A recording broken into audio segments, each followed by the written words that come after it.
Hi everyone, it's Nicole. Welcome back to my channel and welcome to another STAMPtember exclusive from Simon Says Stamp. This is a limited edition exclusive from Colorado Craft Company. It's of course their very popular Anita Jerem images, and it's a big bold image. Not only am I going to be sharing this acetate overlay in my card today, but we're also going to be creating a 5x7 card. So I have my stamp set. I've got a 5x7 smooth white cardstock panel, a 5x7 piece of acetate, and I kind of picked out the die I want to use already to do a little inlay frame. I love that look. And then of course, I just can't get by with not using them. The Tim Holtz Moon Mask, and this is the largest one from that set. I feel like the moon mask is really going to work well with this image. This particular image really kind of is going to go well if you got some of their other stamps several months ago where they did some more like this. I think this would just kind of go really nicely with that. Now, I am showing it on a 5x7 card, but you could definitely create a standard A2 size as well. I'm going to be using the big mouse catching the stars with his star catching net. I'm going to be using some of the stars from the set, and we're going to completely build this background from the ground up. And I'm going to talk to you a little bit about why I chose to do an acetate overlay, why I love acetate overlays, and hopefully it inspires you to either try one with this set if you pick it up or with things that you already have. This is another popular video I have on my channel. I will link to it at the end of this video. Coincidentally, I did use Colorado Craft Company stamps for that video as well, but it's an acetate overlay with Christmas, and it's been really, really popular, and it's A2 size, so hopefully that gives you some ideas for an A2 size card and just gives you some more options for that acetate overlay. I am using the Tonic Magnetic Mat to hold my moon mask in place in the upper left corner. Now, part of the reason I chose to lay out my stamp, to lay out my background pieces and my frame and my stencil before I started was because I need to know where that moon's going to go. I have a tendency to like to put the moon over in the upper right corner. Well, if you put it up in the upper right corner on this card, it doesn't really, I just feel like it doesn't flow as well. It's going to be covered up a lot by that net. So definitely kind of keep that in mind. I get asked a lot, how do you plan your cards? And that is how I lay out the supplies ahead of time. Around the edges of my moon mask, I am taking tumbled glass. I will say my tumbled glass is not true to color. I think my blending brush needs a good wash. I did try to get some of that darker color of ink off before inking, but it didn't work very great, but it's totally okay. I've been using these blending brushes for moons for the last several weeks, so it's completely fine, not a big deal. I'll probably wash it after this. After I have that little halo glow, is what I call it, of the moon, I am going to go ahead and take tumbled glass all over the surface of the moon before replacing the moon mask, and we're going to go in with broken china. Now, broken china does not get seen a whole lot in the finished result, other than maybe around the moon a little bit where that glow comes out. It's a little bit lighter, but I really like to kind of just build the color up when I am creating these backgrounds. So for me, it was just worth it to go ahead and do a nice base color here.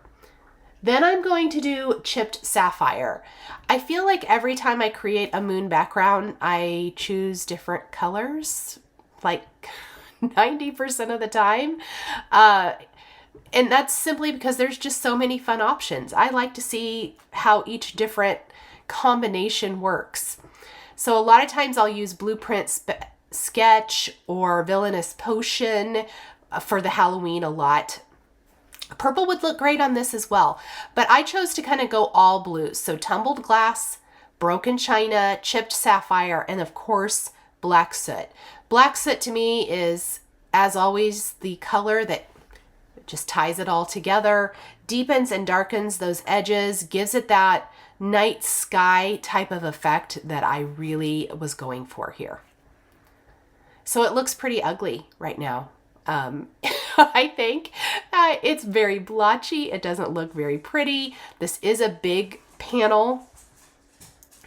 I was kind of worried about this step, but I know that if you persevere, ink blending usually gets better. So let's remove that moon mask and pull some of a little bit of that darker color without adding extra ink to our brush around the moon. I like to kind of help darken it. And then of course I want to take the detail of the moon and I'm going to go over that with whatever's left on this chipped sapphire. And then I'm going to go back with tumbled glass. And I'm going to grab a different ink blending brush, I think. And I'm going to go over that moon and dull the detailing. So it's still there, but it's not so sharp. I think the key for a more natural moon is to dull the edges as much as possible. Give the moon a little bit of a glow, all of those good things. So let's go in now with black soot, which is the magic. And then we're going to go back with chipped sapphire and really, really blend. I think the background is what I spent most of my time on this card working on. And now I'm using a much, much heavier hand with chipped sapphire and blending those colors up into the lighter areas. Now, once you have the background looking the way you want it to, I'm going to grab my splatter box, and I've mentioned this in other videos. I actually just use a plastic storage box that I've had forever, but I use it because I have found I am able to reuse it over and over, unlike a cardboard box. I can just rinse it out. So I am going to place my background in my splatter box.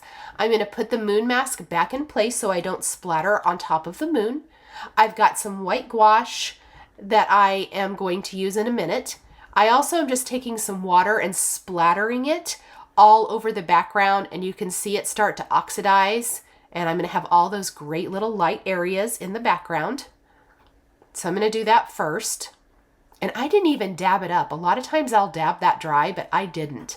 So you guys are getting to see in real time how that oxidation happens, which is so pretty. Then I have a white paintbrush that I am going to use to pick up the gouache, which unfortunately is a little out of screen, but I just pick it up with a paintbrush. I usually water it down with just a tiny bit of water and then splatter, splatter, splatter, splatter all over. And then I'm going to clean my paintbrush and I'm going to grab some Lawn Fawn liquid Stardust, and we are going to splatter some of that, so there will be a little teeny tiny bit of splatter in the background. I did not go overboard with the liquid Stardust here, just a little bit. And then I want to remove the mask. I'm going to set my background aside to completely dry, and we are going to go ahead and stamp our images and start coloring in the cute Colorado Craft Company Anita Jerem Catch a Star images. I stamped my images on smooth white cardstock. This is 110-pound weight Neenah smooth white cardstock using Hero Arts Intensified black ink. One of those stars, that is actually not where I placed the star on the background on my Misty, but it moved and I didn't notice it. So kind of ignore that little faded star off the edge. We aren't going to be die cutting that one. I did die cut my images with the Scan and Cut. I've been really trying to let you guys know in all of my STAMPtember videos if I use the coordinating dies or if I use the Scan and Cut. Colorado Craft Company does tend to have some of the best dies that cut nice and close, but I did not have them in time for the video, so I am using my Scan and Cut, and I am going to list the marker colors I'm using in the description below the video here on YouTube, as well as over underneath the photos in the blog post that coordinates with this video. I'm using E81, 84, and 87 for my mouse. And I know I forgot his other hand holding on to the star catching little net, but I'll get back to that. And then I also noticed my E81 marker is running out of ink. I do not have a refill for that, so we're gonna make it work.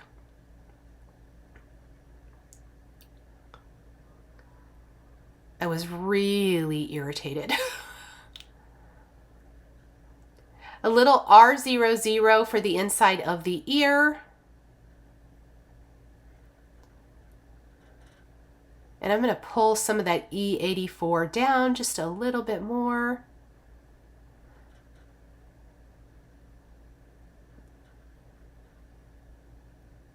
I like to take my light color and go over that pink just a little bit. I feel like it dulls the pink so it's not so super harsh. And after I manage to get it blended out, I'm going to go in with E84 and add a little dot detail to my mouse. I'll take a little R00 for the cheek.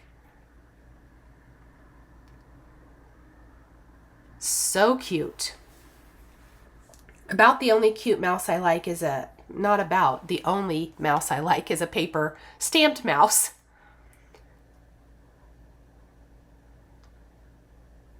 Next, we are going to color in the net.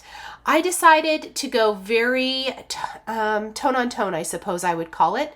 I'm going to use some shades of blue. I almost feel like they're blue violet, but they're not denoted as such. They are blue colors. This is B60, 63, and 66. I have used these as a purple many times though. I really love this color combination. And I'm just simply going to color in that net until I get it looking the way I want it to.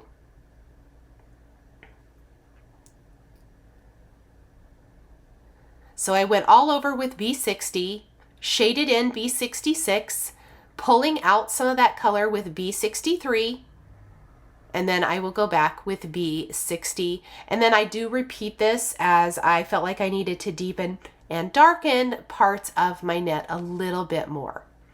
I like to err on the side of caution and start light. You can always work up a little bit darker as needed.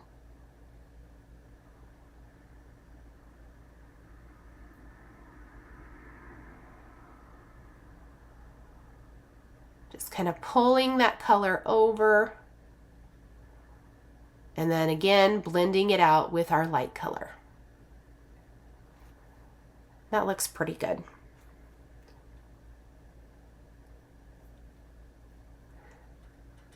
I decided for the stars to go YR 30 and 31 and keep them fairly light. I didn't want them to be overpowered. So a lot of times YR 31 is the color I go to for my lightest yellow. I actually went one kind of what I'd call one shade down with YR 30, and then I'm using YR 31 as my darker blending color.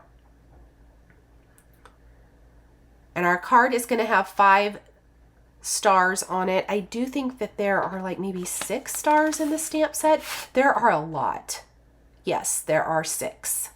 And 3 different sentiments. We're going to use 2 of the 3 on our card. For the pole that holds the net, I'm going to use some cool gray markers.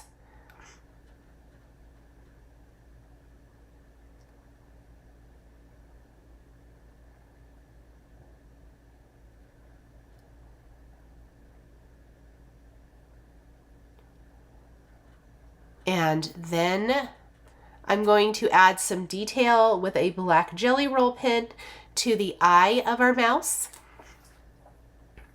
And I'm going to take a white pen and add some little highlights and detail here and there. Not a whole lot of places, but a few. And then I will die cut everything. So now that we have our background, I'm going to take this A7 thin frame from Simon Says Stamp. The A2 thin frames are some of my all-time favorite. I also like the circle thin frames from Simon. But we're going to use the second largest frame from this set, and we are going to die cut our panel. And I would recommend holding it in place with some low-tack tape or post-it tape so that it doesn't shift, because we do want to keep not only the center panel, but the outer panel as well. This is my go-to technique. I have been doing this for years. I love it if you want to instantly add a nice little decorative frame, but still retain the edge to edge kind of look. So I'm going to keep the outer frame, the inner panel, and then I am going to discard that teeny tiny thin frame. But from some silver matte cardstock, I'm going to die cut it again, and I'm only going to keep the little thin frame. Now, I will keep the rest of that silver cardstock because that big panel from the center especially can be used to die cut lots of different things. And there's how it's going to look. And there Brody dropped his nylabone on the ground.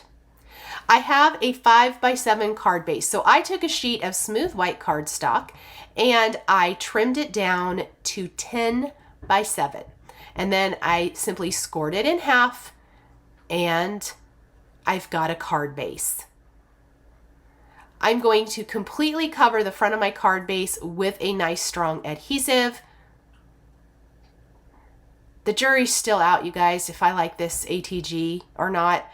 My friends have had them for years and I have not been a fan, but I needed an adhesive, a strong adhesive. And Glue Glider, I don't think they're making them anymore, darn it.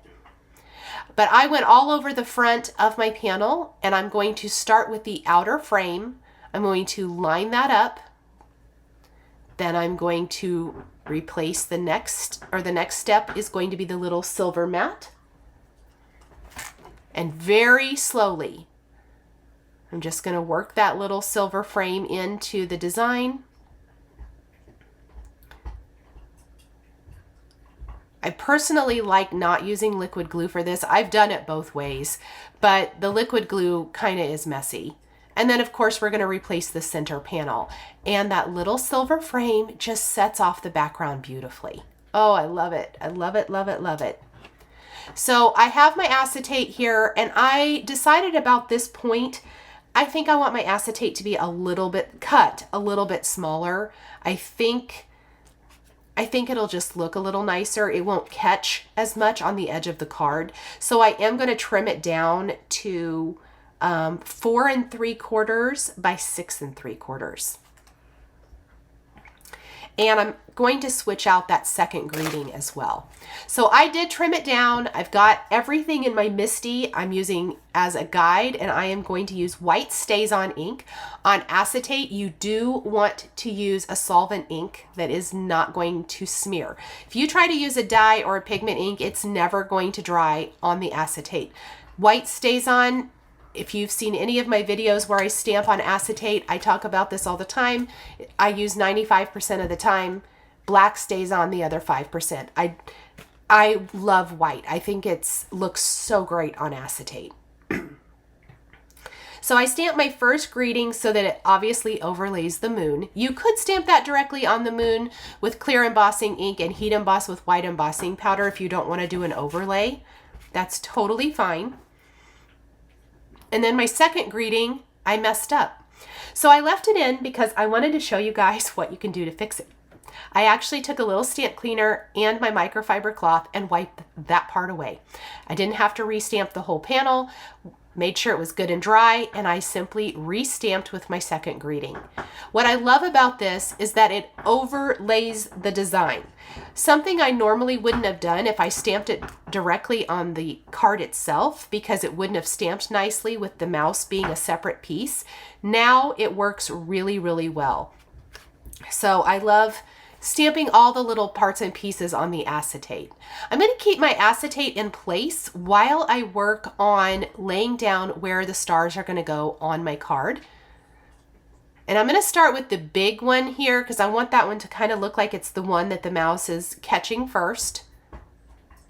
And I've got liquid adhesive on the back of these. I'm going to use some acrylic blocks to help hold those down and hold those flat while I adhere everything to the card.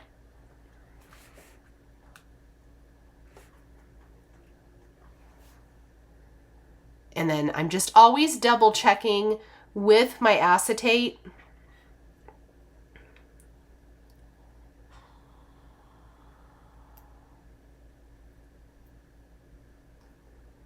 And we're going to put a couple up high, one down kind of right by the second part of the greeting, and then a couple down low. So the stars are going more at a diagonal, following the line of the mouse with the net. So from the top right corner to the bottom left.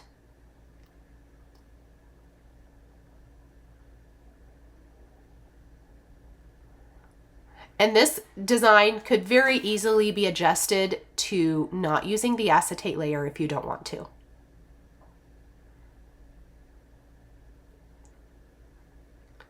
I'd love to know in the comments, have you created a 5x7 card? I know some of you are pure 5x7 card creators. Let me know that too. I'm very interested to know what sizes of card you like to make, or what size of card is your favorite.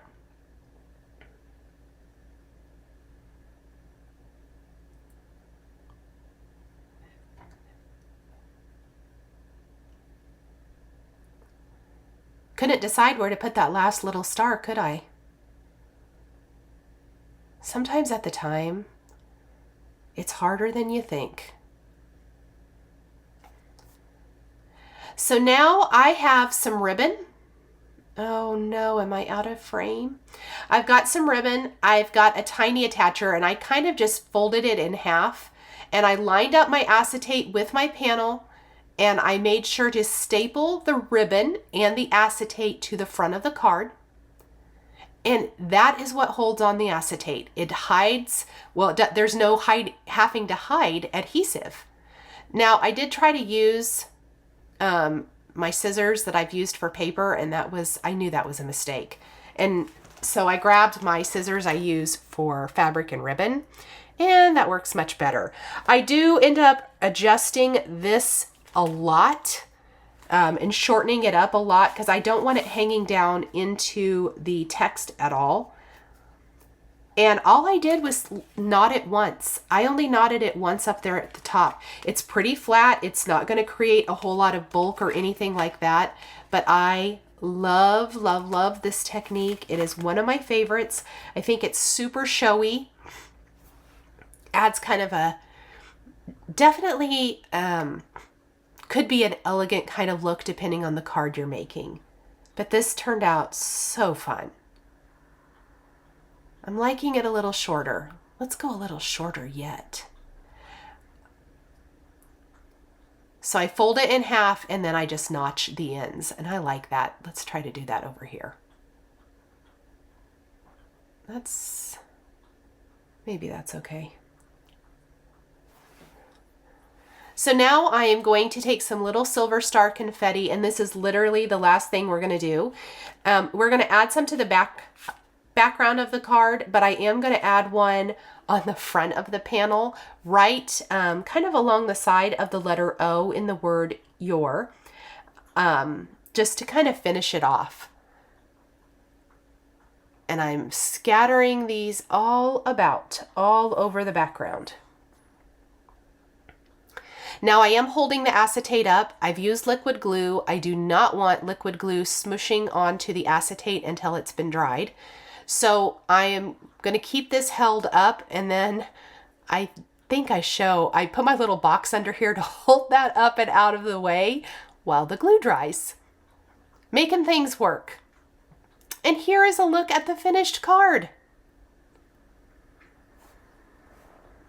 Isn't that little acetate overlay so much fun? And a beautiful 5x7 card to boot. I feel like everything just fits so nicely on here. Thank you guys so much for joining me today for this STAMPtember limited edition exclusive from Colorado Craft Company and Anita Jerem called Catch a Star. The supplies I used to create my card are listed and linked below the video here on YouTube. I want to give a huge shout out and thank you to my Patreon members. If you would like to become a member of Patreon, please click the link in the description below. I would love to see you over there as part of our growing community. Here is another video featuring Colorado Craft Company stamps and an acetate overlay that you might be interested in. If you enjoyed this video, please subscribe to my channel, click the like button, and don't forget to hit the notification bell to always be notified when I have a new card making video. Thank you so much for joining me today, and we'll see you next time.